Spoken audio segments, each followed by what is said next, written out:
Hello, जल्दी से सब लाइव आ जाओ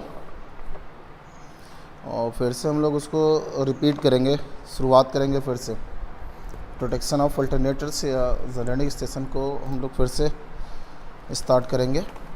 हाँ तो देखो, फिर से हम लोग स्टार्ट कर रहे हैं और अल्टरनेटर स्टार्ट हो रहा है फिर से। तो देखो, रिसेंटली जो प्रोटेक्शन हम लोग स्टार्ट करने जा रहे हैं, ये प्रोटेक्शन हम लोग इंटरकनेक्टेड सिस्टम का स्टार्ट करने जा रहे हैं और उन अल्टरनेटर का प्रोटेक्शन का हम स्टडी करने जा रहे हैं जिनकी रेटिंग अबाउट 50 मेगावाट से ज़्यादा है एंड 1000 मेगावाट के रेंज तक है। ठीक है, और अल्टरनेटर के प्रोटेक्शन जो हैं, this one is different from the transmission line protection and the transformer protection. Transmission line and transmission line and transformer, they will protected from the only from opening of the circuit breakers। कि जब भी fault आता था transformer पे या transmission line पे, हम लोगों का यही एम रहता था कि उस पर्टिकुलर सिस्टम को क्या कर दें, उस हेल्दी सिस्टम से या इंटरकनेक्टेड सिस्टम से आइसोलेट कर दें विद द। अब हो गया रिकनेक्ट सक्सेसफुली। तो हमारे लिए वो प्रॉब्लम क्रिएट करेगा कि अल्टरनेटर में फॉल्ट आए और फॉल्ट आने के बाद अगर हमारा आउटेज टाइम बढ़ रहा है, इससे भी दिक्कत आएगा। आउटेज टाइम बढ़ रहा, उससे भी दिक्कत है। आपका रेवेन्यू कम होगा, रेट ऑफ जनरेशन बढ़ेगा, जो कॉस्ट होता है ये जनरेशन कॉस्ट बोला जाता है, वो भी बढ़ेगा। तो आउटेज भी कम हो जाए, उसके साथ साथ ग्रिड पे अनस्टेबिलिटी आएगी। तो देयरफॉर जो इंजीनियर्स होते हैं, पावर इंजीनियर्स होते हैं इलेक्ट्रिकल के, वो हमेशा ये चाहते हैं कि हम ऐसा प्रोडक्शन प्रोवाइड करें कि आउटेज टाइम भी कम हो जाए, अनस्टेबिलिटी का प्रॉब्लम कम हो जाए, हंटिंग का प्रॉब्लम कम हो जाए। तो यहाँ पे थोड़ा सा हमें बहुत ही sensitive and secure and reliable protection की ज़रूरत पड़ेगी। तो जब हम बात कर रहे थे ट्रांसफार्मर एंड ट्रांसमिशन लाइन का, तो ऐड उनके समय में हमें दिक्कत नहीं थी। हम तो ब्रेकर को क्या करते थे, ब्रेकर को ओपन कर लेते थे। तो स्टार्ट करना है फिर से प्रोटेक्शन ऑफ अल्टरनेटर्स। देखो, अल्टरनेटर्स की जो प्रोटेक्शन है, इस पर हमें केयर करना है। जब हम ट्रांसमिशन लाइन पढ़ रहे थे, जैसे ये ट्रांसमिशन लाइन था, this one is connected from the bus bars.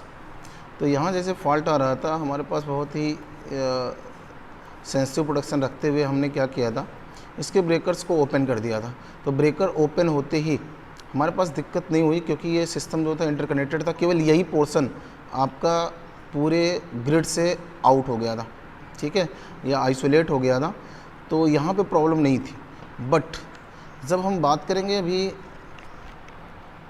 Alternator का, तो अल्टरनेटर का जब हम बात करेंगे, यहाँ पे प्रॉब्लम परसिस्ट होगा। तो यहाँ पे जब हम अल्टरनेटर का नाम ले रहे हैं, तो अल्टरनेटर में आपका सबसे पहले यही आएगा कि this one is a connected from the prime mover, और प्राइम मूवर इज़ कास्केडेड में इसका कनेक्शन है, ये कपल्ड है। तो अल्टरनेटर के स्टेटर पे जैसे ही फॉल्ट आएगा, यहाँ पे आपने ब्रेकर लगा रखा है, तो जैसे ही यहाँ फॉल्ट आया, तो इसको आप केवल ओपन करके, इस ब्रेकर को ओपन करके सिस्टम को बहुत रिलायबल आपने प्रोटेक्शन नहीं प्रोवाइड किया। क्योंकि यहाँ से फ्यूल इनपुट होता रहेगा और फ्यूल इनपुट होता रहेगा, तो फॉल्ट बना रहेगा। फॉल्ट बना रहेगा तो डैमेजेस होने के चांस बहुत ज़्यादा होंगे। फ्यूल तो इनपुट होता रहेगा, केवल ब्रेकर आपका जो ओपन हुआ है, this one only from the stator side of the alternator, ठीक है। तो देयरफॉर ये टोटल रिलायबल प्रोटेक्शन नहीं हुआ। तो यहाँ पे आपको थोड़ा सा ये याद रखना है कि जो अल्टरनेटर, जिस अल्टरनेटर की हम प्रोडक्शन करने जा रहे हैं, this one is cascaded one with the prime mover, और prime mover also cascaded from the boilers. और अगर हाइड्रो पावर प्लांट है, this one is connected from the reservoir, ठीक है। तो रिजर्वायर का जो वाटर आएगा, रिजर्वायर से वाटर आ रहा है, या प्राइम आपका स्टीम थर्मल पावर प्लांट है, वहाँ से फ्यूल स्टीम के फॉर्म में फ्यूल आ रहा है। तो इन सब पे भी हमें सेम टाइम में जिसमें फॉल्ट होगा आपके अल्टरनेटर के स्टेटर पे, उस समय हमें ये भी केयर करना पड़ेगा कि इनको हमें रोकना है। स्टीम फ्यूल इनपुट को भी ब्लॉक करना है, स्टॉप करना है। उसके साथ साथ जो एक्साइटर है अल्टरनेटर का, इसको भी सडन स्टॉपिंग करना पड़ेगा। अगर ये स्टॉप नहीं हुआ, तब भी हमारे सिस्टम में फॉल्ट परसिस्ट बना रहेगा। और फॉल्ट अगर परसिस्ट है, तो दैट्स मीन आपने बहुत अच्छा reliable and secure protection provide नहीं किया है, ठीक है। तो जनरेटिंग स्टेशन या अल्टरनेटर्स का प्रोटेक्शन बहुत ही इम्पॉर्टेंट आज के समय में हो चुका है, क्योंकि आज हमारे पास टोटल का टोटल जो सिस्टम है वो इंटरकनेक्टेड है। एंड अगर आपके किसी भी अल्टरनेटर में फॉल्ट आया और अल्टरनेटर में फॉल्ट आया और फॉल्ट क्लियर नहीं हुआ तो 100% है there will be the hunting, और अगर वहाँ पे हंट हुआ तो ग्रिड के कोलैप्स होने के चांस बढ़ जाएंगे, ठीक है। और ऐसे प्रॉब्लम्स हो चुके हैं कि बहुत अच्छा रिलायबल अगर प्रोटेक्शन नहीं दिया गया है तो ग्रिड फेल हुए हैं, इंडिया में भी हुए हैं और वर्ल्ड के बहुत सारे कंट्रीज़ में भी हुए हैं। तो देयरफॉर यहाँ थोड़ा सा हमें स्टडी करना पड़ेगा। और फिर देखो यहाँ से हमें ये समझ में आ रहा है कि जो हमें फॉल्ट्स की एनालिसिस करना पड़ेगा, सबसे पहला हमें फॉल्ट्स की एनालिसिस जो अल्टरनेटर साइड से करना पड़ेगा। अल्टरनेटर साइड से दो तरीके का हमें ध्यान देना पड़ेगा। सबसे पहला हमें प्रोडक्शन अल्टरनेटर के स्टेटर पार्ट्स का आर्मेचर जिसको बोला जाता है वहाँ पे देना होगा, उसके साथ साथ हमें रोटर पे भी देना होगा और सेम टाइम पे प्राइम मूवर पे भी देना होगा, जैसे प्राइम मूवर भी वहाँ पे ब्रेक लग जाए ना। तो यहाँ फीडबैक लिए जाते हैं, आपने नाम सुना होगा फ्रीक्वेंसी का फीडबैक, वोल्टेज फीडबैक, इन सब का फीडबैक तो लिया ही जाता है। उसके साथ साथ हम लोगों ने क्या किया है, आज जो अल्टरनेटर्स हैं, रिसेंट अल्टरनेटर्स हैं, इनकी कूलिंग बहुत अच्छी रखी है और कूलिंग करके भी फॉल्ट को हम लोग मिनिमाइज़ करते हैं, क्योंकि सबसे ज़्यादा फॉल्ट जो होता है वो ड्यू टू द हीटिंग, और हीटिंग से आपको समझ में आ रहा हो फॉल्ट हुआ, हीटिंग हुआ एंड हीटिंग से इंसुलेशन डिटेरिएशंस हुआ और इंसुलेशन का डिटेरिएशंस होने से आप समझ रहे होंगे there will be the short circuit and अगर शॉर्टेड हुआ तो दैट्स मीन अब उस पर्टिकुलर फॉल्टी सेक्शन को हमें हेल्दी सेक्शन से आइसोलेट करना पड़ेगा, ठीक है। तो एक एक हम लोग टॉपिक लेते हैं, एक एक टॉपिक लेके हम लोग स्टडी करते हैं कि कैसे हम प्रोटेक्शन प्रोवाइड करेंगे अल्टरनेटर्स में, ठीक है। और दिमाग में ही रखना है कि अल्टरनेटर्स को बहुत देर तक हम फॉल्ट में नहीं रख सकते हैं, आउटेज टाइम नहीं बढ़ना चाहिए, स्टेबिलिटी अच्छी होनी चाहिए। अगर आउटेज टाइम बढ़ेगा तो आपका जो जनरेटिंग कास्ट है ये भी इंक्रीज़ होगा, ठीक है। और ये सब के सब पेनाल्टीज़ आपके कंज्यूमर के ऊपर जाएंगे और कंज्यूमर फिर, ठीक है, कंज्यूमर हमेशा ये चाहता है कि उसको रिलायबल एंड बहुत मिनिमम कास्ट का सप्लाई हो। तो देयरफॉर ये प्रोटेक्शन हमें इस तरह प्रोवाइड करना पड़ेगा कि वहाँ पे reliability, security and fault durations, fault clearing time बहुत कम होना चाहिए, ठीक है।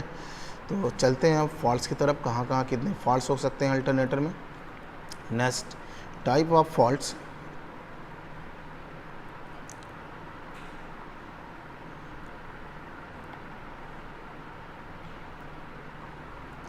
अल्टरनेटर में कितने तरीके के फॉल्ट्स हो सकते हैं इसकी स्टडी करते हैं। तो the first fault from the stator one या आर्मेचर साइड से हो सकता है,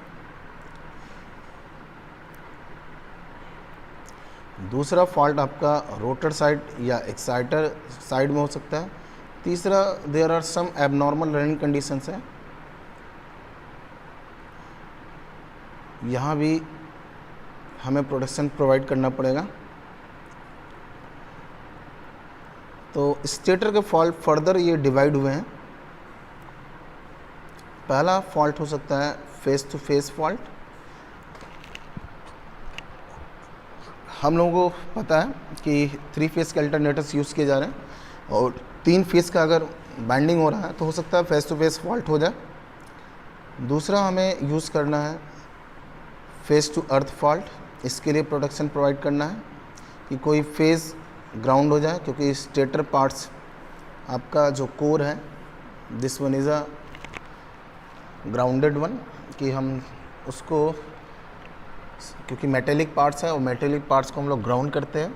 तो जिस पर्टिकुलर स्लॉट में बाइंडिंग प्रोवाइड किया जा रहा है किसी पर्टिकुलर फेज़ में, अगर उसका इंसुलेशन फेलियर हो गया और वो कोर से अगर ग्राउंड हो गया तो that's one is a phase to earth हो गया। तो इसका भी प्रोटेक्शन हमें देना पड़ेगा और जज करना पड़ेगा कैसे हम उसको प्रोटेक्ट करेंगे। आफ्टर दैट हमें पता है कि जो भी अल्टरनेटर्स हैं वो अगर 500 MVA के हैं, 660 MVA के हैं या आपके 1000 MVA के हैं, तो जो जनरेटिंग वोल्टेज है अभी भी इंडिया में 25 kV यूज़ किया जा रहा है, 22.5 kV यूज़ किया जा रहा है, हाँ, तो generating voltages are the 25 kV and 22.5 kV। तो अगर हम कैलकुलेशंस करें तो देखेंगे कि 3 फेज़ का अगर हम पावर जनरेशन कर रहे हैं, 3 फेज़ का अगर पावर जनरेशन कर रहे हैं, और अगर हमने 500 MVA का ही बात किया कि 500 MVA का हम जनरेटिंग स्टेशन सेटअप डाल रहे हैं, तो और उसका जनरेटिंग वोल्टेज 22.5 kV है, ठीक है। तो हम करंट का अगर मैग्नीट्यूड देखेंगे तो करंट का मैग्नीट्यूड है टू मच हाई, बहुत ज़्यादा होगा। दैट्स मीन अबाउट कैलकुलेशन करने पे एकदम एग्जैक्ट वैल्यू आएगी। तो अगर हम कैलकुलेशन करें तो लगभग अबाउट मान लेते हैं कि 10,000 एम्पियर करंट फ्रॉम द पर फेज ऑफ द बाइंडिंग। तो अगर 1000 एम्पियर की करंट फ्लो रही है तो हमें समझ में आ रहा होगा कि करंट अगर बहुत ज़्यादा है, तो करंट अगर ज़्यादा है तो हमें ये 100% क्लियर है कि करंट के मैग्नीट्यूड ज़्यादा है तो क्रॉस सेक्शनल भी कंडक्टर का बढ़ाना पड़ेगा। क्योंकि कॉपर का कंडक्टर अगर हमने वाइंडिंग के लिए यूज़ किया है तो current density will be the same. क्योंकि current density also influenced by the cooling nature of the alternators. अगर आपने बहुत अच्छा कूलिंग किया है तो 100% है उस पर्टिकुलर कंडक्टर की करंट डेंसिटी अच्छी होगी। लेकिन अगर कूलिंग बहुत अच्छा नहीं है तो करंट डेंसिटी थोड़ी सी पुअर होती है। लेकिन फिर भी अगर हम कंडक्टर का नाम कॉपर से ले रहे हैं तो उसका हम लोग पढ़े हैं कि फिक्स होता है, current density is the fixed, ठीक है। तो जितना करंट बढ़ता है उतने उस कंडक्टर का क्रॉस सेक्शनल एरिया बढ़ाना होगा, और क्रॉस सेक्शनल एरिया अगर बढ़ा तो समझ में आ रहा होगा कि स्लॉट्स में बाइंडिंग को प्रोवाइड करना too much difficult. Housings of the conductors into the slots too much difficult. अगर डिफ़िकल्ट है एंड जब हम यहाँ पे हाउसिंग करते हैं और जो भी बाइंडिंग पैटर्न है फुल पिच, शॉर्ट पिच, इन सब में लेके जाएंगे तो एक स्लॉट से दूसरे स्लॉट में ले जाने पे और भी प्रॉब्लम्स क्रिएट होंगे। तो देयरफॉर हम लोग कूलिंग नेचर को भी अच्छा करने के लिए, क्योंकि करंट ज़्यादा बढ़ता जाएगा और एक ही क्रॉस सेक्शन है तो उसको बहुत अच्छा कूल भी नहीं कर पाएंगे, तो देयरफॉर हम लोग चाहते हैं कि जो 10,000 एम्पियर करंट इसका है इसको एक कंडक्टर से न ले जाके इसकी मल्टीप्लेक्सिंग कर दें। दैट्स मीन पैरेलल पाथ बना दें कि अब जो 10,000 एम्पियर था अब एक एक कंडक्टर से 2,500 एम्पियर अगर हमने 4 पैरेलल कंडक्टर यूज़ किए तो इस तरह से डिवाइड हो जाएगा। और इस तरह से अगर ये डिवाइड हो गया तो यहाँ पे कूलिंग भी अच्छा हम अचीव कर लेंगे, उसके साथ साथ हम इंसुलेशन भी बहुत अच्छा प्रोवाइड कर लेंगे, उसके साथ साथ बंडलिंग इसको बोला जाता है। जैसे ट्रांसमिशन लाइन में बंडलिंग होगा तो सर्ज इम्पीडेंस भी कम हो जाएगा, और सर्ज इम्पीडेंस कम होने से पावर ट्रांसफ़र कैपेबिलिटी बढ़ जाएगी, ठीक है। तो देयरफॉर यहाँ पे हमें मल्टीप्लेक्सिंग करना पड़ता है। दैट्स मीन एक एक फेज़ का जो बाइंडिंग होगा उसमें there are number of parallel path, और 4 पैरेलल पाथ से ही आपका सपोज़ करिए एक फेज़ का करंट जा रहा है। तो यहाँ पे भी हमें देखना होगा कि सिस्टम स्टेबल है कि नहीं। सिस्टम अगर स्टेबल है, अगर हमने 4 पाथ बनाए हुए हैं तो पर पाथ 2,500 एम्पियर करंट फ्लो होना चाहिए, और ऐसा अगर नहीं हो रहा इसका मतलब सिस्टम में कहीं ना कहीं फॉल्ट हुआ है। तो इनके जो पैरेलल पाथ है इसमें भी हमें प्रोटेक्शन प्रोवाइड करना पड़ेगा, और इस प्रोटेक्शन को बोला जाता है इंटर टर्न प्रोटेक्शन। तो ये भी हमें देखना होगा, इंटर टर्न प्रोटेक्शन ये भी हमें यूज़ करना पड़ेगा स्टेटर में, ठीक है। और इंटर टर्न प्रोटेक्शन ओनली वहीं यूज़ किया जाएगा जहाँ पे करंट की रेटिंग बहुत हाई है, बहुत ज़्यादा करंट रेटिंग है, और वहाँ पे हमने मल्टीप्लेक्सिंग कॉन्सेप्ट यूज़ किया है कि एक फेज़ का केवल एक बाइंडिंग ना होके हमने 4 पैरेलल पाथ यूज़ किया है। इसलिए यूज़ किया है कि करंट डेंसिटी कम हो जाए, कूलिंग अच्छी हो जाए, और उसके साथ साथ इंसुलेशन हम बहुत अच्छे तरीके से प्रोवाइड कर लें। क्लियर है।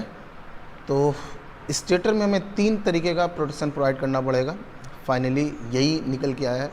एक तो फेस टू फेस देना है, क्योंकि हम जानते हैं RYB 3 फेज़ का हमें बाइंडिंग प्रोवाइड करना है, तो फेस टू फेस फॉल्ट भी हो सकता है, तो इससे हमें प्रोटेक्शन प्रोवाइड करना है। दूसरा हमें प्रोटेक्शन देना है फेस टू अर्थ फॉल्ट, कि जो बाइंडिंग प्रोवाइड की गई है कहीं उसका इंसुलेशन डैमेज ना हो, और इंसुलेशन डैमेज होने से कहीं ऐसा ना हो कोर के स्लॉट्स में वो उससे टच्ड हो जाए, और उससे टच होने से आपका फेस टू अर्थ फॉल्ट हो जाएगा। तो ये भी देना पड़ेगा। और तीसरा हमारे पास आएगा inter turn protection, that's mean जहाँ पे मल्टीप्लेक्सिंग किया गया है वहाँ पे मैं इंटर टर्न प्रोटेक्शन किया जाएगा। आज मल्टीप्लेक्सिंग बहुत ज़्यादा यूज़ हो रहा है क्योंकि एक एक अल्टरनेटर का साइज़ बहुत ज़्यादा है। आज तो कहीं भी आप new steam thermal power plant देखेंगे, कहीं पे न्यू सेटअप लग रहा होगा तो 500 मेगावाट के नीचे बात ही नहीं होती है। 500 मेगावाट के नीचे बात नहीं होती है कि मिनिमम जो आपका एक सेटअप है अल्टरनेटर का 500 मेगावाट का। कहीं भी देखेंगे आप जहाँ पे स्टीम थर्मल पावर प्लांट लगाया जा रहा है उसके नीचे अलाउ ही नहीं करता है सेंट्रल गवर्नमेंट की आप 500 मेगावाट से नीचे लगाओ, ठीक है। लेकिन अगर आपका हाइड्रो है तो वहाँ पे आपके छोटे साइज़ के भी लगते हैं। हाइड्रो तो कन्वेंशनल एंड नॉन कन्वेंशनल दोनों में आता है, that's mean is renewable energy and conventional energy दोनों में आता है। जहाँ बहुत बड़े बड़े जनरेटिंग स्टेशन लगे हुए हैं, जैसे एक यूनिट आपका 200 मेगावाट का हो गया और वहाँ पे इतना बल्क अमाउंट ऑफ वाटर की अवेलेबिलिटी थी, तो वहाँ पे उन्होंने क्या किया 200 का 100 यूनिट लगा लिया। दैट्स मीन एक ही जगह से 200 का 100 यूनिट लगा लिया या 50 यूनिट लगा लिया, तो एक ही प्लेस से उन्होंने 10,000 15,000 मेगावाट का जनरेट कर रहे हैं। तो ये तो आपका कन्वेंशनल पे आ जाएगा। लेकिन कहीं कहीं आप देखेंगे मोबाइल टाइप, बल्ब टाइप, ठीक है, एंड पंप स्टोरेज टाइप, तो ये सब आपका रिन्यूएबल एनर्जी पे आ जाएंगे। तो दोनों है, तो जहाँ पे रिन्यूएबल एनर्जी वाला है यहाँ पे साइज़ बहुत छोटा है, तो यहाँ पे आप देखोगे मल्टीप्लेक्सिंग करने की ज़रूरत नहीं है क्योंकि वो 5 मेगावाट, 1 मेगावाट, 2 मेगावाट, 10 मेगावाट का है, तो वहाँ पे करंट का वैल्यू बहुत कम है। तो मल्टीप्लेक्सिंग की ज़रूरत हो भी सकती है, नहीं भी हो सकती है, एज़ पर डिज़ाइन वहाँ के इंजीनियर ने कैसा डिज़ाइन किया है।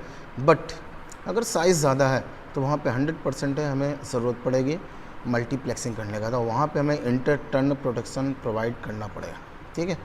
तो नेक्स्ट हम लोग आते हैं रोटर के फॉल्ट्स की स्टडी करने, और रोटर का फॉल्ट्स का स्टडी करने के बाद फिर हमें वहाँ भी ध्यान देना पड़ेगा। तो स्टेटर आपका देखो पावर सर्किट था, आप जानते हो alternator is a electromechanical conversion device. Electromechanical conversion device वो डिवाइस होती है जो एक फॉर्म की एनर्जीज़ को दूसरे फॉर्म में कन्वर्ट करता है with the help of the coupling medium. तो ये जनरेटर है, जनरेटर में जो कपलिंग किया जा रहा है वो मैग्नेटिज्म से किया जा रहा है और मैकेनिकल एनर्जी को हम लोग इलेक्ट्रिकल में बदल रहे हैं, ठीक है। तो जो यहाँ पे रोटर पार्ट्स होता है, rotor parts is the magnetic system या एक्साइटेशन सिस्टम, ठीक। तो एक्साइटेशन सिस्टम में भी आप जानते हो यहाँ भी फील्ड वाइंडिंग किया जाएगा, और जो फील्ड वाइंडिंग किया जाएगा वो कंसंट्रेटेड वाइंडिंग यूज़ किया जाता है, जबकि स्टेटर में डिस्ट्रीब्यूटेड वाइंडिंग यूज़ किया गया था। तो कंसंट्रेटेड वाइंडिंग यूज़ किया गया है, और आज भी जो भी एक्साइटेशन यूज़ किया जा रहा है वो डीसी एक्साइटेशन है, क्योंकि DC field more strong, more stable and as इसका बहुत ज़्यादा होता है, देयरफॉर आज भी डीसी एक्साइटेशन ही है। अच्छा हाँ, प्रफुल्ल विश्वकर्मा, आपने बोला है सर वोल्टेज बढ़ाकर सेम पावर पे करंट कम कर सकते हैं। वोल्टेज बढ़ाओगे तो स्लॉट्स में ही आपके बाइंडिंग प्रोवाइड करनी है, तो उनके बीच में इंसुलेशन प्रोवाइड करना पड़ेगा, और इंसुलेशन आप स्लॉट्स में बहुत ज़्यादा प्रोवाइड नहीं कर सकते हो, क्लियर है। तो देयरफॉर वहाँ पे आप बहुत ज़्यादा वोल्टेज आप इंक्रीज़ नहीं कर सकते कि हम वोल्टेज 132 केवी कर दें तो 132 केवी के लिए उतना आपको इंसुलेशन देना पड़ेगा, दैट्स मीन उतना आपको गैप देना पड़ेगा एक फेज़ की बाइंडिंग से दूसरे फेज़ के बाइंडिंग के बीच में। जैसे आप ट्रांसमिशन लाइन ले जाते हो, देखते हो कि 132 केवी की लाइन है, तो 132 केवी की लाइन में आपको मीटर्स में डिस्टेंस दिखता होगा, R phase, Y phase and B phase में। तो आपको वहाँ भी यही करना पड़ेगा, इससे दिक्कत हो जाएगी। तो करंट कम करके वोल्टेज नहीं बढ़ा पाएंगे उतना, ठीक है। डिज़ाइन वैल्यू है, डिज़ाइन करना पड़ेगा तभी आप समझ पाओगे कितना करना है, ठीक।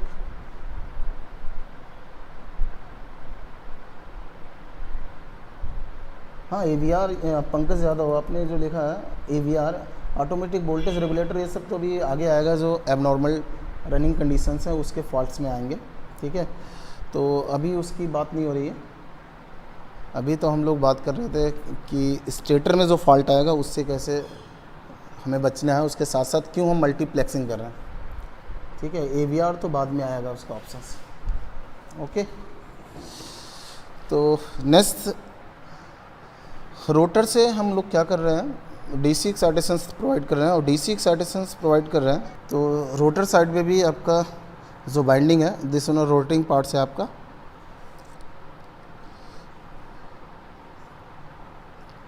तो यहाँ पे हमने कंसंट्रेटेड बाइंडिंग यूज़ किया है, और कंसंट्रेटेड बाइंडिंग अगर यूज़ किया है और DC एक्साइटेशन दिया है पॉजिटिव एंड नेगेटिव टर्मिनल से, तो यहाँ भी आपका फॉल्स हो सकते हैं क्योंकि यहाँ वोल्टेज बहुत कम है।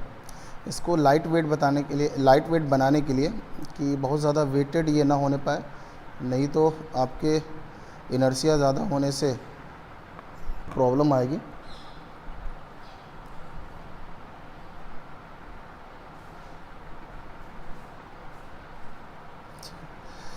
तो लाइट वेट करने के लिए हम लोग बहुत ज़्यादा टन्स नहीं यूज़ करते हैं, और टन्स कम है, और करंट भी हम बहुत कम लेके चलते हैं कि यहाँ पे 5 से 10 एम्पियर ही करंट हो, और 5 से 10 एम्पियर करंट से ही MMF required for the induction of voltages उतना मिल जाए।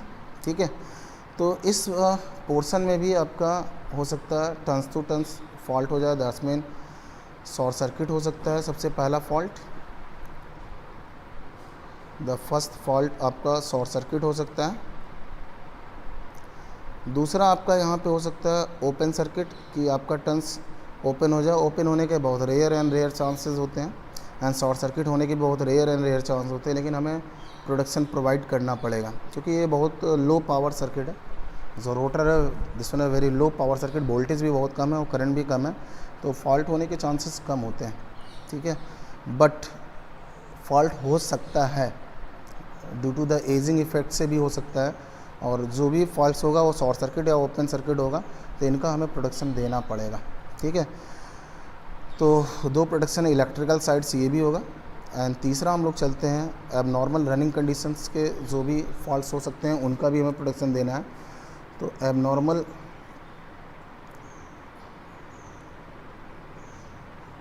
एबनॉर्मल रनिंग कंडीशंस, कि ये प्राइम मोड से कास्केडेड कनेक्शन से चल रहा था, और उस पर्टिकुलर सिस्टम में कोई एबनॉर्मलिटीज़ आ गई। सबसे पहला एबनॉर्मलिटीज़ सपोज़ करो ओवर स्पीड हो गया। ओवर स्पीड, सबसे पहला ओवर स्पीड हो सकता है due to the loss of load, कि लोड आपके अल्टरनेटर पे था और सडन आपका लोड रिमूव हो गया। लोड रिमूव होते ही आपका रोटर की स्पीड बढ़ गई, और रोटर की स्पीड बढ़ गई तो ओवर स्पीडिंग हो गया। तो ओवर स्पीड नहीं होना चाहिए, तो इसका भी हमें प्रोटेक्शन देना पड़ेगा। नेक्स्ट आपका ओवर वोल्टेज भी हो सकता है, कि सडन आपका रिएक्टिव पावर का जो मैच था वो अनबैलेंस हो गया, और रिएक्टिव पावर का जो मैचिंग था डिमांड इक्वल टू सप्लाई, उसमें मिसमैच होने से ओवर वोल्टेज हो सकता है, या एक्साइटेशन ओवर हो जाए, ओवर एक्साइटेशन, तो उसका भी हमें प्रोटेक्शन देना पड़ेगा। नेक्स्ट लॉस ऑफ एक्साइटेशन आपका फेलोर हो जाए या कम हो जाए, उसका भी हम लोगों को प्रोटेक्शन देना पड़ेगा। ठीक है, क्योंकि इससे भी एबनॉर्मलिटीज़ आपके सिस्टम में जनरेट होगा, और एबनॉर्मलिटीज़ आपके सिस्टम की स्टेबिलिटी, रिलायबिलिटी, सिक्योरिटी को इन्फ्लुएंस करेगा। देयरफॉर हम लोग नहीं चाहेंगे कभी एक्साइटेशन फेल हो जाए। लॉस ऑफ एक्साइटेशन या फेलोर ऑफ एक्साइटेशन दोनों एक ही बात है, तो एक्साइटेशन भी फेल नहीं होना चाहिए। नेक्स्ट है ओवरलोडिंग। ओवरलोडिंग आज इंटरकनेक्टेड सिस्टम में पॉसिबल नहीं है, क्योंकि आज इंटरकनेक्टेड सिस्टम में सबसे पहला जो आपका जनरेटिंग स्टेशन होगा ये लॉन्ग ट्रांसमिशन लाइनों से जुड़ रहे हैं, और लॉन्ग ट्रांसमिशन लाइनों पे लोड नहीं रहता, वो बैलेंस फॉर्म में रहता है ना। लेकिन जो पहले के डिस्ट्रीब्यूटेड जनरेशन था उसमें जो आपका जनरेटिंग स्टेशन था ये डायरेक्ट आपका जुड़ जाता था लोड से, और लोड से अगर वो डायरेक्ट जुड़ रहा है तो 100% है। तीनों फेज़ में अगर लोड बैलेंस नहीं है तो किसी फेज़ में ज़्यादा लोड हो जाए, किसी फेज़ में कम हो जाए, तो ओवरलोडिंग भी हो सकता है। तो वहाँ भी आपको इसका प्रोटेक्शन प्रोवाइड करना पड़ेगा। अब नॉर्मल कंडीशन है ये भी कि ओवरलोडिंग होना हीटिंग बढ़ेगा, ओवरलोडिंग होने से हीटिंग बढ़ेगा, हीटिंग बढ़ने से इंसुलेशन का डिटीरिएशन से स्टार्ट होगा और इंसुलेशन फेलोर हो गया, may be the short circuit. अब वो भी फेस टू फेस फॉल्ट हो सकता है या फेस टू अर्थ फॉल्ट हो सकता है। नेक्स्ट हो सकता है आपका abnormal condition, failure of prime mover, prime mover fail हो जाए, ठीक है, प्राइम मूवर की कपलिंग खुल जाए या जो आपका गवर्नर है उस साइड से फॉल्ट हो जाए, तो उस वह भी हमारे पास हमारे लिए एबनॉर्मल कंडीशंस है, तो उसका भी हमें प्रोटेक्शन प्रोवाइड करना पड़ेगा कि प्राइम मूवर को भी हमें जज करना होगा, उसका फीडबैक लेना पड़ेगा कि कहीं एबनॉर्मलिटीज़ तो नहीं हो रही है, ठीक है। तो ये भी हमें देखना है। मुलायम आपने पूछा है कि जो रोटर प्रोडक्शन में लॉस ऑफ एक्साइटेशन, इसको हमने वहाँ पे ले लें या एबनॉर्मल कंडीशन में लें, दोनों एक ही बात है। तो एबनॉर्मल रनिंग कंडीशन में लॉस ऑफ एक्साइटेशन हमने ले लिया, ठीक है। तो देयरफॉर अब एक जगह ले लिया तो दोनों तरफ हमें लेने की ज़रूरत नहीं है, ठीक है। नेक्स्ट अनबैलेंस लोडिंग भी हो सकता है, अभी हम डिस्कस ही कर रहे थे, तो इसका भी हमें प्रोटेक्शन देना पड़ेगा कि अल्टरनेटर के ऊपर अनबैलेंस्ड लोड है, तीनों फेज़ का लोड बैलेंस्ड नहीं है।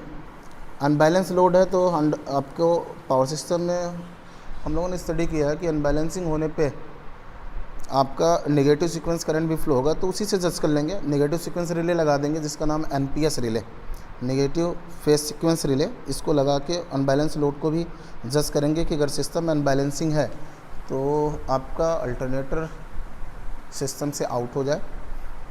अनबैलेंस होना भी एक एबनॉर्मल कंडीशन है, फॉल्ट है, तो इसका भी हमें जज करना, ठीक है। अब हम लोग डिस्क्रिप्शंस लेते हैं, एक एक फॉल्ट्स को थॉरोली स्टडी करते हैं और कैसा कैसा वहाँ प्रोटेक्शन प्रोवाइड करना है इसकी स्टडी करते हैं, ठीक है। तो सबसे पहला हम लोग आते हैं आपका फिर से स्टेटर साइड में आते हैं, और स्टेटर साइड में जो आपका फॉल्ट्स है वो 3 कैटेगरीज में डिवाइड किया गया है। सबसे पहला कैटेगरीज आपके पास था phase to phase fault, and second था आपके पास फेस टू अर्थ, एंड तीसरा आपके पास था इंटर टर्न प्रोडक्शन। तो स्टेटर का फॉल्ट का एनालाइज करने के लिए सबसे प्रोडक्शन आज भी बोला जाता है कि बाइस्ड डिफरेंशियल प्रोडक्शन ना, डिफरेंशियल प्रोडक्शन ही आज भी यूज़ किया जाता है स्टेटर के फॉल्ट्स के लिए। और दिस वन वेरी बहुत ही रिलायबल एंड बेस्ट प्रोडक्शन है कि how to analyse the type of fault and how to protect the alternators from the phase to phase fault. But face to earth fault के लिए हमें एक protection और उसमें ऐड करना पड़ेगा जिसका नाम था ट्रांसफॉर्मर, एंड हम लोगों ने उसको पढ़ा है transformer restricted earth fault protection, जिसका नाम था रेफ भी यूज़ करना पड़ेगा, क्योंकि कुछ जिन्होंने अच्छे से स्टडी किया होगा ट्रांसफार्मर को, तो वहाँ पे हम लोगों ने स्टडी किया है कि जो turns towards the star point होते हैं they will be the unprotected from the differential production. उनका प्रोडक्शन हम बहुत अच्छे से डिफरेंशियल में नहीं दे पाते हैं। तो ऐसे कंडीशन में जो भी आपका turns towards the star points of the stator है उसके प्रोडक्शन के लिए हमें रेफ यूज़ करना पड़ेगा ना। तो स्टेटर के लिए चाहे फेस टू फेस हो, चाहे फेस टू अर्थ हो, चाहे इंटर टर्न हो, तो इंटर टर्न के लिए भी डिफरेंशियल यूज़ करेंगे, फेस टू फेस के लिए भी डिफरेंशियल यूज़ करेंगे, बट फेस टू अर्थ के लिए सबसे रिलायबल आप यूज़ करोगे ref, restricted earth fault protection. Okay, तो स्टार्ट करते हैं हम लोग। सबसे पहला आपके पास स्टेटर या आर्मेचर का प्रोडक्शन है। This one is a star connected armature winding of the alternator. This one is a connected in star way। 3 face का आपके पास वाइंडिंग है। This one is a R face, this one है Y face, this one is a B face, and this one is star point. Star point is a grounded one. Recently हम लोग जो भी grounding करते हैं alternators का, या तो रेजिस्टेंस ग्राउंडिंग यूज़ करेंगे या तो रिएक्टर ग्राउंडिंग यूज़ करेंगे to minimise the fault current. Fault current को मिनिमाइज़ करना है। कहीं पे लो रेजिस्टेंस वैल्यू से ग्राउंडिंग किया जाता है और कहीं पे हाई वैल्यू के रेजिस्टेंस से ग्राउंडिंग किया जाता है। जहाँ पे हमें फॉल्ट करंट 4-5-10 एम्पियर तक करना है वहाँ पे हम लोग हाई रेजिस्टेंस वैल्यू यूज़ कर लेंगे, और जहाँ पे हमें 200 एम्पियर 300 एम्पियर में एनालाइज करना है वहाँ पे रेजिस्टेंस का मान कम कर लेंगे। ठीक है, तो ये आपका स्टेटर वाइंडिंग है, and stator is connected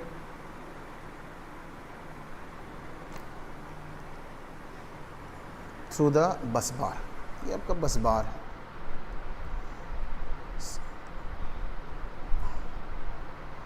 stator का प्रोडक्शन में इस तरह से प्रोवाइड करना है कि जब भी स्टेटर में फॉल्ट आए तो ये आपके healthy system bus bar is the another elements of the power system. तो हम लोगों का मोटो यही रहेगा कि वो बस बार से आउट हो जाए। दरअसल बस बार हेल्दी सिस्टम है, वो सिस्टम से आउट हो जाए। तो इसके लिए हम लोग यूज़ करेंगे डिफरेंशियल रिले। तो इस पर्टिकुलर आपके अल्टरनेटर में इनबिल्ड सीटी है,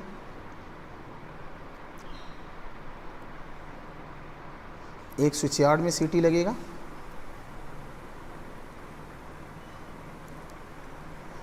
विदाउट इनबिल्ड सीटी से भी हम लोग प्रोडक्शन प्रोवाइड कर सकते हैं।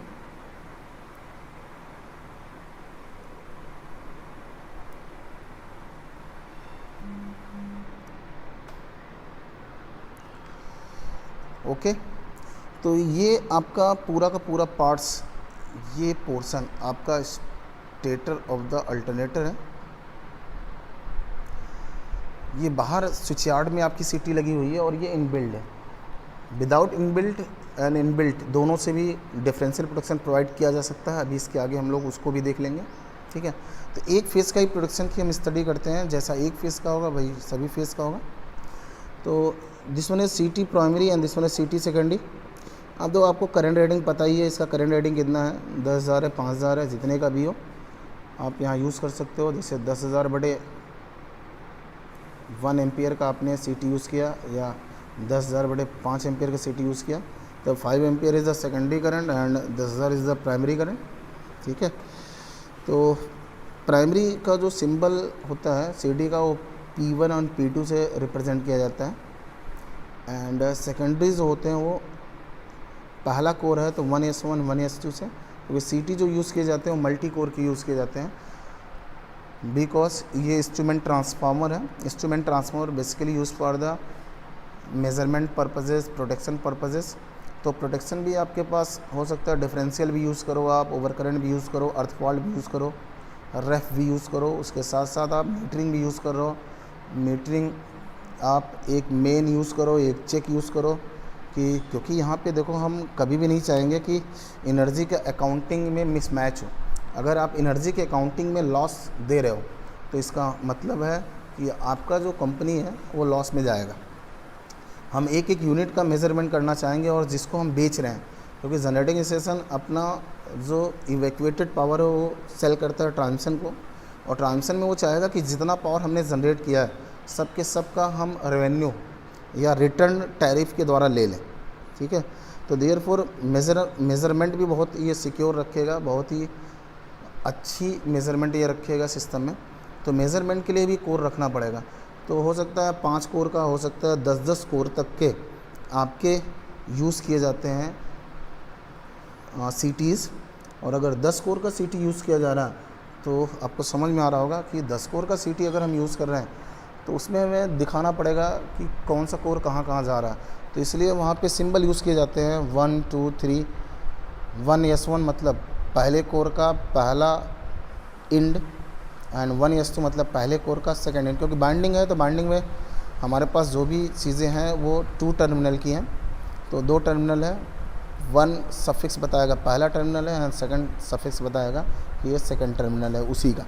ठीक है, तो सपोज़ करो हमने एक पहला कोर यूज़ किया डिफरेंशियल के लिए, आइडेंटिफाई रहेगा कि कौन सा प्रोटेक्शन कोर है, कौन सा मीटरिंग कोर है, वो भी वहाँ पे आइडेंटिफाइड रहेगा। कोर पे आप उसका जब स्पेसिफिकेशन नेम प्लेट देखोगे सिटी पे, उस पर लिखा रहता है कि प्रोटेक्शन के लिए कौन सा कोर आपको यूज़ करना है एंड मीटरिंग के लिए कौन सा कोर यूज़ करना है। ठीक है, मीटरिंग वाले में आपका बर्डन होगा और आपके प्रोटेक्शन में बर्डन नहीं रहेगा, केवल और केवल वहाँ लिखा रहेगा PS क्लास है, प्रोटेक्शन क्लास है। ठीक है, तो इससे आइडेंटिफाई हो जाता है। और दूसरा तरीका ये है, आप उसको टेस्टिंग कर लो, सीटी की टेस्टिंग कर सकते हो कि उसकी टेस्टिंग कर लें कि वो किस टाइप का है, और सीटी की टेस्टिंग आप आराम से कर सकते हो। सबसे पहला आप उसका नी पॉइंट वोल्टेज से कर सकते हो, दूसरा सैचुरेशन लेवल, नी पॉइंट वोल्टेज से सैचुरेशन लेवल पता किया जाता है। प्रोटेक्शन जो होता है वह सैचुरेट होता है 7 टाइम्स 8 टाइम्स हायर, क्योंकि फॉल्ट होगा तो एससीसी बढ़ेगा तो फॉल्ट करंट बढ़ेगा, 6 गुना 7 गुना करंट बढ़ रहा।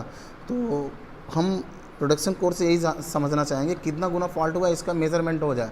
तो प्रोडक्शन वाला जो कोर होता है उसका सैचुरेशन लेवल बहुत अधिक होता है, 7 टाइम्स 8 टाइम्स हायर, जबकि मेज़रमेंट जो होता है वो हेल्दी सिस्टम का होता है। फॉल्ट सेक्शन का मेज़रमेंट नहीं होता है, फॉल्ट सेक्शंस का जो बिलिंग हो ही नहीं सकता। कंज्यूमर कहेगा फॉल्ट हुआ है तो फॉल्ट का तो मैं बिल थोड़ा ना दूंगा, मैं तो जिसको एनर्जी कंजर्वेशन करवा रहा हूँ उस पर्टिकुलर एनर्जी का मैं आपको बिल दूंगा। तो देयरफॉर जो आपका मीटरिंग कोर होता है उसका सैचुरेशन अर्लियर होता है, उसको हम लोग 1.6 टाइम 1.7 टाइम्स में ही सैचुरेट कर देते हैं। इसके आगे इसको बढ़ने की ज़रूरत नहीं है, क्योंकि इसके आगे अगर वो बढ़ रहा है तो this one is a fault current है, और फॉल्ट करंट में सबसे ज़्यादा जो परसेंटेज होता है this one is a DC offset current होता है या रिएक्टिव कंपोनेंट होता है। देयरफॉर उसका मेज़रमेंट नहीं हो पाएगा, ठीक है, उसका मेज़रमेंट नहीं हो पाएगा। Knee point voltage, Dinesh Upadhyay, knee point voltage that's mean is a जिसके बाद आपका सीटी सैचुरेट हो जाता है, कि आप जैसे जैसे इसकी टेस्टिंग होती है, सीटी की टेस्टिंग होती है, आप वोल्टेज बढ़ाएंगे तो वैसे वैसे करंट बढ़ेगा सेकेंडरी साइड से, ठीक है। तो आपने 10% वोल्टेज बढ़ाया तो 20% करंट बढ़ गया, दैट्स मीन प्रोपोर्शनलिटी चल रही है। लेकिन अगर आप नी पॉइंट वोल्टेज के आगे जैसे आप बढ़ाओगे तब जाके आपका करंट नहीं बढ़ेगा, दैट्स मीन एमएमएफ नहीं बढ़ेगा। तो समझ जाइए अब ये नी पॉइंट वोल्टेज है। अब इस वोल्टेज के बाद आपका जो सीटी है वो सैचुरेट हो गया है, अब वहाँ पे एमएमएफ नहीं बन रहा है, देयरफॉर फ्लक्स नहीं बढ़ रहा, और फ्लक्स नहीं बढ़ रहा तो दैट्स मीन सैचुरेशंस आ गया, ठीक है। तो नी पॉइंट वोल्टेज टेस्टिंग होता है सीटी के कोर का, किसी भी मैग्नेटिज्म का आप टेस्टिंग कर सकते हो, लेकिन सीटी में बहुत ज़रूरी है, वहाँ हम फॉल्ट की एनालिसिस करते हैं, नी पॉइंट वोल्टेज जानना चाहिए। तो नेम प्लेट में लिखा रहता है कि 70 वोल्ट है, 60 वोल्ट है, 30 वोल्ट है, सबके अलग अलग हैं, जैसा आप जहाँ पे सीटी यूज़ कर रहे हो, ओके। तो स्टेटर में हम डिफरेंशियल प्रोटेक्शन प्रोवाइड करना जा रहे हैं, तो एक कोर का ही केवल हम लास्ट बी फेस का ही ले रहे हैं, ठीक है, बी फेस का ही ले रहे हैं, बी फेस के ही अरेंजमेंट से हम डिफरेंशियल की एनालिसिस कर रहे हैं। तो डिफरेंशियल जो रिले लगा होगा वो कंट्रोल रूम में लगा रहेगा, और ये भी कंट्रोल रूम थोड़ा सा जहाँ पे जनरेटर रखा रहता है उससे थोड़ा सा दूर रहता है, तो रिले कंट्रोल रूम में ही रहेगा। तो डिफरेंशियल रिले में 2 कॉइल्स होती हैं, इसके पहले ट्रांसफार्मर भी हमने स्टडी किया। एक रेस्टेनिंग कॉइल होगा और रेस्टेनिंग कॉइल आधा हाफ डिवाइड होगा,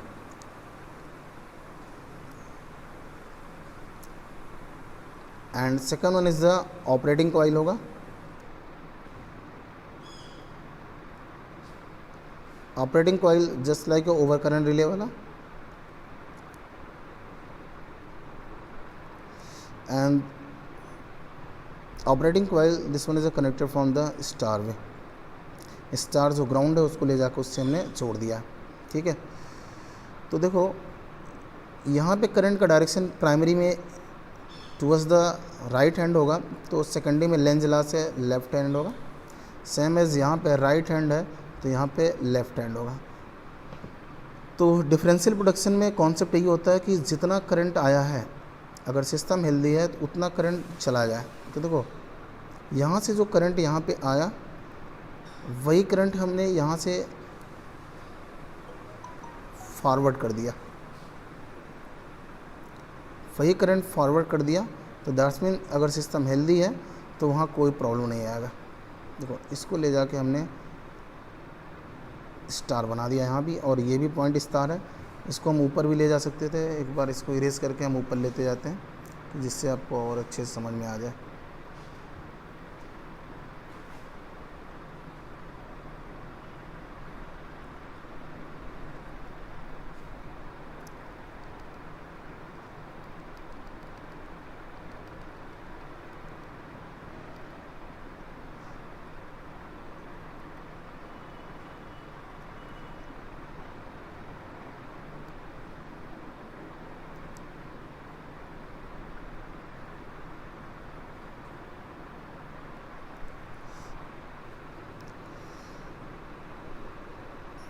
अब देखो यहीं पे आपका ऑपरेटिंग कॉइल आ गया। Inter turn protection salient and non salient या सिलेंडरिकल दोनों में यूज़ किया जाएगा। ये तो स्टेटर पार्ट्स है ना, सैलिएंट एंड नॉन सैलिएंसी ये रोटर का डिफरेंस बताता है, ठीक है। बट आपको तो स्टेटर साइड का भी प्रोटेक्शन देना है, स्टेटर दोनों का सेम रहेगा, स्टेटर चाहे सैलिएंट हो चाहे नॉन सैलिएंट हो दोनों का सेम है, तो वहाँ पे आपको प्रॉब्लम नहीं होनी चाहिए, वहाँ ध्यान ही नहीं देना है, ठीक है। रोटर का डिफरेंसेस आएगा कि वो सैलिएंट है कि नॉन सैलिएंट है, ओके। तो देखो यहाँ से सपोज़ करो, यहाँ से अगर अभी 1000 एम्पियर का करंट डिलीवर्ड या 10,000 एम्पियर करंट डिलीवर्ड हो रहा और सेकेंडरी 5 एम्पियर का है, तो यहाँ से देखो 5 एम्पियर आ गया, ठीक है, और यही 5 एम्पियर आपका यहाँ से रेस्टेनिंग कॉइल से होते हुए, अब देखो यहाँ से होते हुए 5 एम्पियर इधर भी आ गया, दैट मीन सिस्टम बैलेंस है। तो ऑपरेटिंग कॉइल से कोई करंट नहीं जाएगा ना, क्योंकि जितना करंट आया 5 एम्पियर आया और 5 एम्पियर करंट निकल गया ना। लेकिन अगर इन दोनों में अनबैलेंसिंग हुआ, इन दोनों में अगर अनबैलेंसिंग हुआ तो 100% है कि वह जो करंट होगा वो ऑपरेटिंग कॉइल से होके जाएगा। Operating coil that's means over current ये रिले है, और जैसे ही ये ऑपरेट होगा तो जो यहाँ ब्रेकर लगे रहेंगे ये ब्रेकर सिस्टम को ओपन कर देंगे। दैट्स मीन ये पर्टिकुलर स्टेटर आपका इस बसबार से ओपन हो जाएगा कि सिस्टम में फॉल्ट है और ये ओपन हो गया। तो ये आपका सबसे पहला डिफरेंशियल प्रोटेक्शन था, जो ये देखता है कि what is the difference of current. और डिफरेंस ऑफ करंट अगर इसको मिल गया 10% 20% भी करंट मिल गया डिफरेंस, दैट्स मीन यहाँ से 4 एम्पियर आया, ठीक है, और यहाँ 5 एम्पियर चाहिए, क्लियर है। तो 1 ampere is coming from the this branch, तो 5 ये दोनों मिलके 5 एम्पियर हो रहे हैं। तो अब देखो ऑपरेटिंग कॉइल से आपका 1 एम्पियर करंट फ्लो हो रहा है, तो 100% है ये डायग्नोसिस करेगा तो बताएगा यहाँ फॉल्ट है, और फॉल्ट है तो ये ट्रिप हो जाएगा। और डिफरेंशियल का जो बैलेंस कंडीशन है इसको या तो यहीं प्रूव फिर से कर लिया जाए या ऑलरेडी प्रूव किया गया है, लेकिन फिर से प्रूव करते हैं कि डिफरेंशियल प्रोटेक्शन कैसे ऑपरेट होता है। तो इसके नेक्स्ट हम लोग चलते हैं, तो यहाँ लेकिन उसका रख लेते हैं। देखो सपोज़ करो इधर से I1 करंट इस ब्रांच से आया है और इधर से I2 करंट चला गया है, ठीक है। ये नोड है, इस नोड पे ऑलवेज आने वाली करंट बराबर जाने वाली करंट होनी चाहिए। Incoming current must be equal to the outgoing current. तो अगर यहाँ पे हम नोडल एनालिसिस लगाएं, दिस नोड पे हम अप्लाई कर दें नोडल एनालिसिस, या जिसको हम लोग KCL बोलते हैं, तो देखो इस ब्रांच में जो करंट होगा this one is either I1 minus I2 होगा और I2 माइनस I1 होगा, जो भी हाई होगा तो उससे दूसरा वाला घट जाएगा। दैट्स मीन इस वाले ब्रांच से आपका जो करंट होगा वो I1 माइनस I2 होगा। तो इसको फॉर्मुलेट करने के लिए नेक्स्ट हम लोग स्लाइड पे चलते हैं और इसका फॉर्मुलेशन करते हैं, ठीक है। देखते हैं कैसे इसका इक्वेशंस बनेगा। तो देखो यही आपके पास था, ये आपका रेस्टेनिंग कॉइल है। रेस्टेनिंग कॉइल को हाफ डिवाइड किया जाता है। मान लिया रेस्टेनिंग टर्न्स NR है, तो दोनों रेस्टेनिंग जो कॉइल्स होंगे उसमें NR/2 का हमने डिवीज़न कर दिया है। और ये ऑपरेटिंग है तो यहाँ पे नंबर ऑफ टर्न्स N0 मान लिया हमने। यहाँ से करंट I1 आ रहा था, वही करंट यहाँ से हम कह रहे थे कि पास हो जाए। सेम करंट पास होगा तो बैलेंस है, कोई ऑपरेशन नहीं होगा। लेकिन बैलेंस अगर है तो डिफरेंशियल प्रोटेक्शन कोई जज भी नहीं करेगा। डिफरेंशियल प्रोटेक्शन केवल और केवल तभी ऑपरेट करेगा जब स्टेटर के बैंडिंग में कोई फॉल्ट हो। बाहर का कोई फॉल्ट होगा उसको जज नहीं करेगा। इसका भी हम लोग अभी प्रूफ देख लेंगे, ठीक है। तो जब हमने यहाँ नोडल एनालिसिस या KCL लगाया तो इस वाले ब्रांच में करंट जो फ्लो हो रहा था वो I1 माइनस I2 होगा और I2 माइनस I1 हो जाएगा, जो भी बड़ा होगा उससे घट जाएगा। तो देखो जो रेस्टेनिंग, क्योंकि रिले ऑपरेट करने के लिए आपको पता है 2 टार्क चाहिए। एक रिले डिज़ाइन करते समय हमारे पास एक रेस्टेनिंग कॉइल या रेस्टेनिंग टार्क चाहिए और दूसरा ऑपरेटिंग टार्क चाहिए। रेस्टेनिंग टार्क सिस्टम को पकड़ के रखता है कि अभी सिस्टम हेल्दी है, कुछ नहीं होने की ज़रूरत है। एंड ऑपरेटिंग टार्क उसको ऑपरेट करता है इलेक्ट्रोमैकेनिकल कन्वर्जन डिवाइस, चाहे वो डिजिटल हो, चाहे एनालॉग हो, चाहे न्यूमेरिकल रिलेज हो। ऑपरेटिंग सिस्टम उसको ऑपरेट करेगा कि सिस्टम में फॉल्ट हो गया है, ब्रेकर आप कमांड ब्रेकर को देगा कि ब्रेकर आप खुल जाओ, ठीक है। तो रेस्टेनिंग देखिए, रेस्टेनिंग जो टार्क पैदा होता है फ्लक्स ही होगा, दैट्स मीन एमएमएफ का कैलकुलेशन हम कर लें तो टार्क भी मिल जाएगा।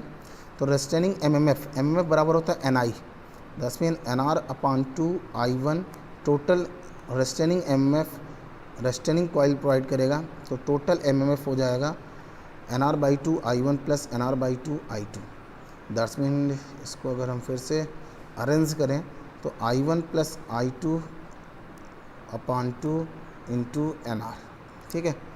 And same way operating MMF कितना होगा, जो ऑपरेटिंग टार्क देगा, फ्लक्स का मैग्नीट्यूड हम एमएमएफ से निकाल लेते हैं, तो एमएमएफ बराबर एनआई होता है, that's mean N0I1 minus I2। तो अगर सिस्टम हेल्दी है, कोई ऑपरेशन नहीं होना है, रिले कोई भी कमांड ब्रेकर को नहीं दे रहा, that time that's mean restraining MF must be equal to the operating MMF and restraining MF का मैग्नीट्यूड जो है this one is I1 plus I2 upon 2 multiplied by the NR is equal to the N0I1 minus I2।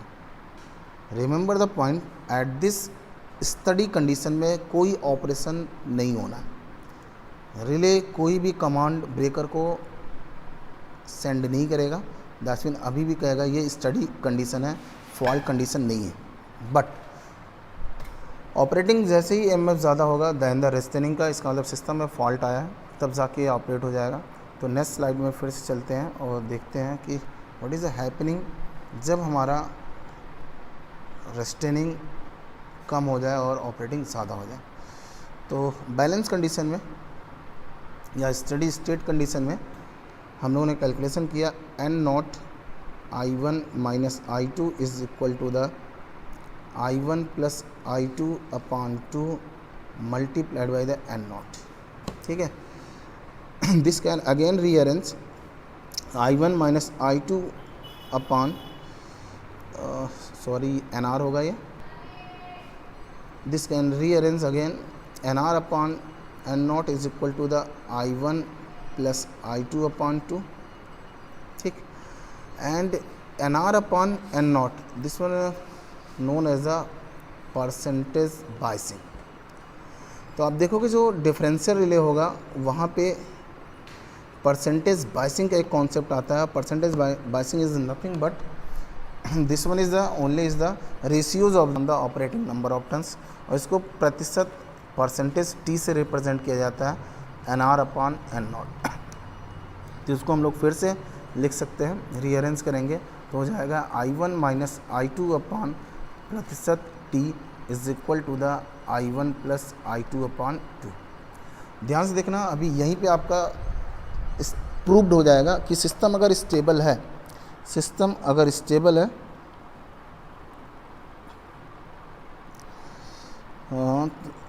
Dinesh Upadhyay आपने बोला है कि characteristic same होगा, सीटी की करेक्टरिस्टिक सेम होनी चाहिए, जो भी सीटी यूज़ किया जा रहा है they should have same characteristic, ठीक है। टेस्टिंग इसीलिए की जाती है सीटी की कि सब कुछ करेक्टरिस्टिक सेम हो, सबका चार्ट बनता है जो भी टेस्टिंग होता है, तो कन्फ्यूज़न नहीं होना चाहिए, सबके करेक्टरिस्टिक सेम होंगे, नी पॉइंट वोल्टेज सब सेम होगा।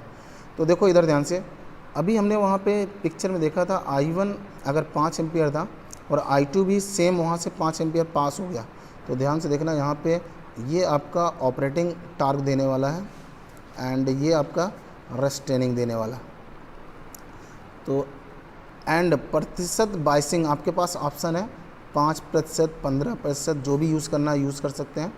अल्टरनेटर की सेंसिटिविटी, प्रोटेक्शन की सेंसिटिविटी अच्छा करने के लिए हम लोग 5, 10, 15 से ज़्यादा नहीं यूज़ करते हैं, लेकिन ट्रांसफार्मर में हम लोग 40%, 30% तक यूज़ किया है। यहाँ भी यूज़ कर सकते हो, लेकिन अगर आपका ग्रिड से बहुत हेवी रेटिंग का अल्टरनेटर जुड़ा हुआ तो वहाँ पे हम लोग इसका रेंज कम कर देते हैं। तो सपोज़ करो आप कोई भी रेंज ले लो, 15% ही ले लो, 15% आपने सेलेक्ट कर लिया, तो I1 माइनस I2 10 मिनट से 0 हो गया, 10 मिनट ऑपरेटिंग टार्क 0 हो गया, कोई ऑपरेटिंग टार्क नहीं है यहाँ पे। एंड रेस्टेनिंग टार्क देखो ध्यान से 5 + 5 10/2 10/5। इसका मतलब ऑपरेटिंग टार्क ज़्यादा है एंड नहीं सॉरी, ऑपरेटिंग टार्क कम है एंड रेस्टेनिंग टार्क ज़्यादा है, दैट्स मीन नो ऑपरेशन, कोई रिले ऑपरेशन नहीं करेगा। But during the fault, suppose करो फॉल्ट हो गया और I1 केवल 4 एम्पियर है एंड I2 आपका हो गया 5 एम्पियर, और फिर से आपने केवल 15% बाइसिंग यूज़ किया है, तो देखो ध्यान से I1 - I2 that's mean this one equal to the 1 ampere upon प्रतिशत बाइंडिंग आपने 15% यूज़ किया, that's mean 0.15 is equal to the I1 + I2 5 + 4 that's mean 9/2। तो देखो ध्यान से अब 1/0.15 how much, 1 divide by 0.15 that's mean 6.67 and 9/2 that's mean 4.5। अब देखो आपको दिख रहा होगा थोड़ा सा केवल 1 एम्पियर का अनबैलेंसिंग हुआ सेकेंडरी साइड में, तो ऑपरेटिंग टार्क ज़्यादा हो गया एंड रेस्टेनिंग कम हो गया, दैट्स मीन ऑपरेशन। अब आपका रिले कमांड देगा ब्रेकर को कि आप खुल जाओ। तो this one is a concept of the differential protection. थोड़ी देर स्टार्ट करना है, कितना हो गया, एक घंटा। हाँ, this one is a concept of the differential protection. एक बार रोको, तो 5 मिनट का फिर से स्टॉप लेते हैं हम लोग। कोई क्वेश्चन पूछना है, क्वेश्चन पूछ लीजिए, एनी क्वेश्चंस।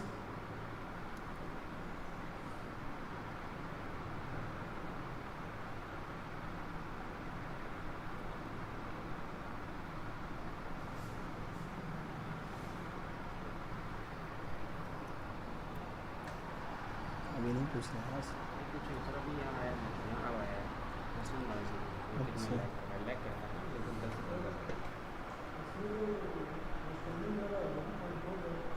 पॉइंट 4 कम हो गया, रेस्टेनिंग कम हो गया, ऑपरेटिंग ज़्यादा हो गया। NCT नहीं लगा है शिवम अस्थाना, अभी NCT मैंने नहीं लगाया। NCT आपका न्यूट्रल करंट ट्रांसफार्मर, यहाँ कोई बात ही नहीं हो रहा है। न्यूट्रल करंट ट्रांसफार्मर अभी लगाएंगे हम, रेफ में लगाएंगे, अभी यहाँ नहीं लगाया है। जिसमें डिफरेंशियल प्रोटेक्शन है, तो यहाँ पे अभी हमने उसका कोई भी एनालिसिस नहीं किया। Okay, neutral current transformer NCT that's mean is a neutral current transformer. तो नेक्स्ट हम लोग, ठीक नहीं सही है, नेक्स्ट हम लोग आ जाते हैं जो आपका इनबिल्ड CT थी। इनबिल्ड के अलावा अगर हमें विदाउट इनबिल्ड CT मिल रहा है तो हम कैसे हम लोग प्रोवाइड करेंगे डिफरेंशियल प्रोटेक्शन। तो अगेन डिफरेंशियल प्रोटेक्शन ही है।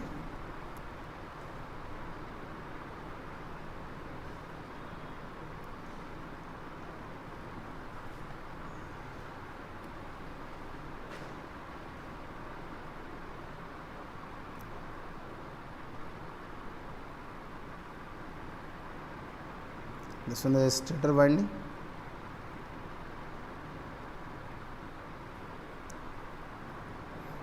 This one is a neutral grounded one with the resistor. तो यहाँ पे CT आएगी आपकी, एक CT यहाँ है, दूसरी यहाँ है, तीसरी है। तो first CT this one, second CT this one, third CT this one, एक CT यहाँ लगा देते। अब आई बात आपकी NCT की, न्यूट्रल करंट ट्रांसफार्मर।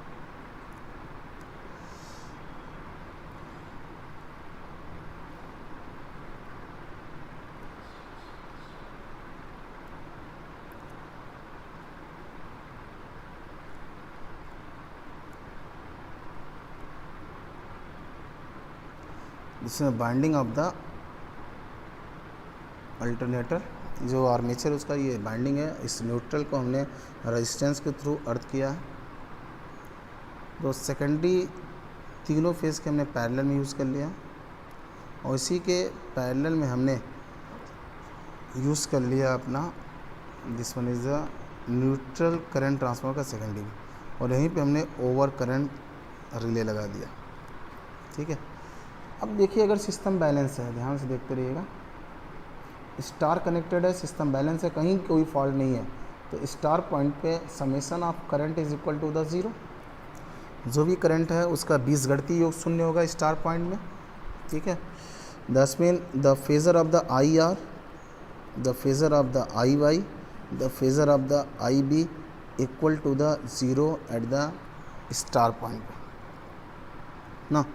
तो अगर सिस्टम बैलेंस है, अभी हमने कहा कि 10,000 एम्पियर करंट फ्लो रहा पर फेज, तो देखो प्राइमरी इधर गया तो सेकेंडरी में इधर होगा, and H each stand the phasor sum of current must be the zero, तो तीनों का करंट ज़ीरो हो जाएगा।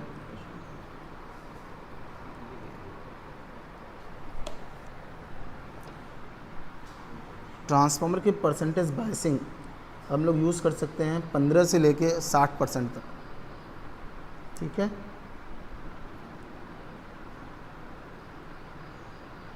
परसेंटेज बायसिंग जो हम लोग प्रोवाइड करते हैं, ये क्वेश्चन पूछा गया है बच्चों के द्वारा कि परसेंटेज बायसिंग हम कैसे डिसाइड करते हैं।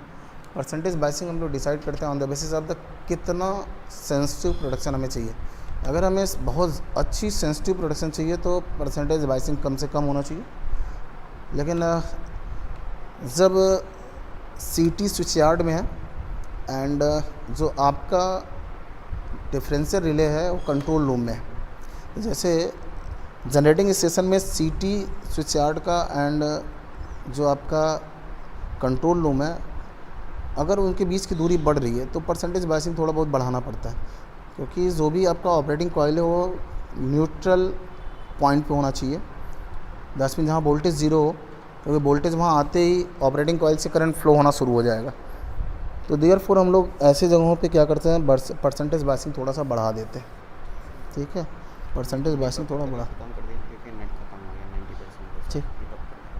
तो अब देखो यहाँ देख लीजिए आप कि डिफरेंशियल प्रोडक्शन आपका जो अगेन विदाउट इनबिल्ट सीटी के भी है, तो यहाँ जैसे ही कोई फॉल्ट होगा तो देखो यहाँ पे तीनों फेज मिल के करंट ज़ीरो कर दिए हैं, ध्यान से देखना। और सिस्टम में यहाँ न्यूट्रल से भी करंट ज़ीरो होगा क्योंकि सिस्टम बैलेंस है, तो यहाँ भी कोई करंट नहीं है। 10वीं सिस्टम बैलेंस है तो यहाँ ओवर करंट में कोई करंट नहीं मिलेगा, ठीक है। सभी जगहों पे करंट ज़ीरो है। न्यूट्रल से जो अर्थ में करंट जा रहा था ज़ीरो है, तो उसके सेकेंडरी में करंट ज़ीरो होगा। ट्रांसफार्मर है ये, जितना प्राइमरी उसी का प्रोपोर्शनल सेकेंडरी में जाएगा, तो करंट ज़ीरो है प्राइमरी में, सेकेंडरी में ज़ीरो होगा और सिस्टम बैलेंस है तो यहाँ भी कोई भी करंट नहीं होगा। तीनों का फेज़, तीनों का बीजगणित योग बराबर ज़ीरो हो जाएगा, यहाँ पे तीनों इक्वल टू द ज़ीरो। तो ऑपरेटिंग जो कॉइल है वहाँ पे कोई करंट नहीं होगा। बट अगर यहाँ पे कोई फॉल्ट हुआ, किसी फेज़ में फॉल्ट हुआ, अब यहाँ पे 900 एम्पियर 10,000 तक 9,000 एम्पियर फ्लो हो रहा, तो 1,000 एम्पियर कहाँ से जाएगा, इधर से जाएगा। अब 1,000 एम्पियर जब इधर से गुजरेगा तो यहाँ भी सेकेंडरी में करंट आएगा, क्लियर है। अगर आपने एनसीटी लगाया है, सपोज़ करो 500/1 का लगाया है, तो 500 एम्पियर पे 1 एम्पियर इधर आ रहा, तो उसी के प्रोपोर्शनल यहाँ करंट आएगा। और जैसे यहाँ करंट आएगा तो ये ऑपरेटिंग कॉइल से होकर गुजरेगा, और जब ऑपरेटिंग कॉइल से होकर गुजरेगा तो ये आपका ऑपरेटिंग कॉइल सर्किट ब्रेकर को कमांड देगा कि आप सिस्टम को ओपन कर दो क्योंकि सिस्टम में फॉल्ट हो चुका है, ठीक है। तो ये भी आपका एक डिफरेंशियल प्रोडक्शन था। उसके साथ साथ ये रेफ की भी तरह काम करेगा। तो रेफ को नेक्स्ट हम लोग अभी स्टडी करते हैं। तो कोई प्रॉब्लम हो तो अगेन पूछ सकते हो, एनी प्रॉब्लम।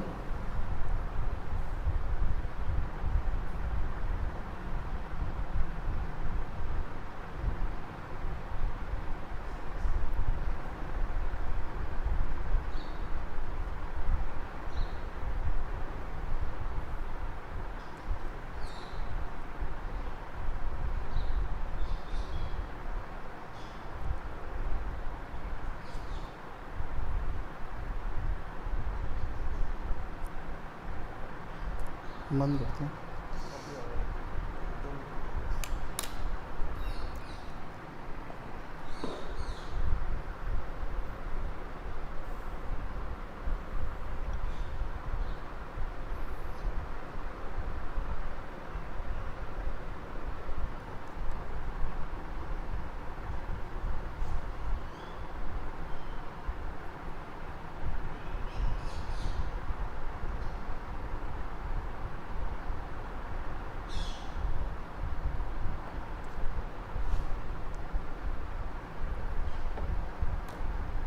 नाम लेकर बताइएगा तभी पता प्रफुल्ल विश्वकर्मा। हाँ, जिस फेज़ में फॉल्ट होगा ये भी पता चल जाएगा। न्यूमेरिकल रिलेस फेज़ को भी आइडेंटिफाइड करता है और कितना अनबैलेंसिंग है ये भी आइडेंटिफाइड करेगा। सब कुछ मेज़रमेंट होगा और सब रिले के जो HMI होता है उस पर दिखाई देगा, एकदम दिखाई देगा कि कितना फॉल्ट था, किस फेज़ में था, कितना पॉजिटिव सीक्वेंस है, कितना नेगेटिव सीक्वेंस है, कितना ज़ीरो सीक्वेंस है, सब कुछ दिखाई देगा।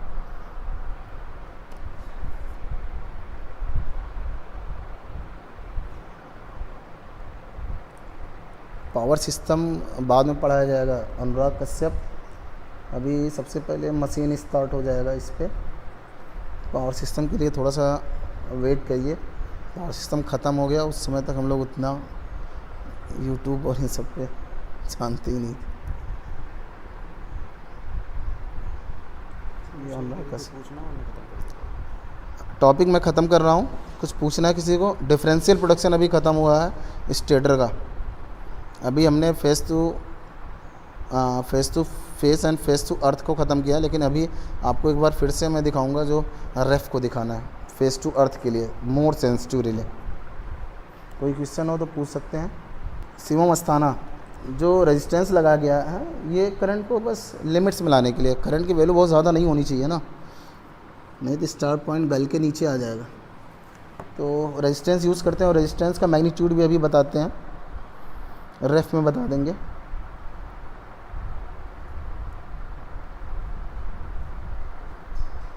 RTG रेजिस्टेंस टेम्परेचर डिटेक्टर होता है, ये सब अभी हम लोग पढ़ेंगे। अनबैलेंस कंडीशन जो नहीं था, एबनॉर्मल रनिंग कंडीशन, वहाँ पे आएगा RTD।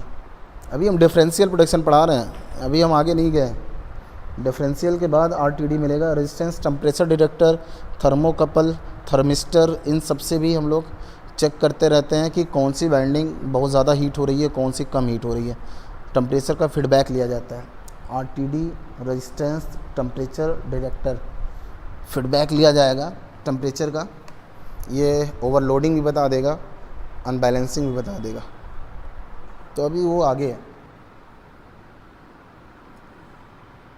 शिवम अस्थाना, रेजिस्टेंस का वर्किंग जो है, मैं बार बार बोल रहा हूँ, करंट्स को फॉल्ट जो न्यूट्रल से अर्थ में करंट जा रहा है उसको लिमिट्स में करने के लिए, कि बहुत ज़्यादा फॉल्ट करंट फ्लो नहीं होना चाहिए। ठीक है, हम लोग अल्टरनेटर में जो है, अल्टरनेटर में 4 एम्पियर से 10 एम्पियर ज़्यादा हम लोग फॉल्ट करंट नहीं फ्लो कराना चाहते हैं from the star point two the earth, तो देयरफॉर वहाँ रेजिस्टेंस यूज़ करना पड़ेगा। ठीक है, ट्रांसफार्मर में हम लोग 400 एम्पियर, 500 एम्पियर, 200 एम्पियर, 250 एम्पियर तक फ्लो करवाते हैं, तो वहाँ रेजिस्टेंस इसलिए सॉलिड अर्थिंग करते हैं। ट्रांसफार्मर इसलिए सॉलिड अर्थिंग किया जाता है कि वहाँ पे करंट फ्लो हो जाए, कोई दिक्कत नहीं है। लेकिन यहाँ पे हम लोग फॉल्ट करंट को लिमिट्स में लाना है, तो रेजिस्टेंस लगा के फॉल्ट करंट को कम करना होगा। ठीक है।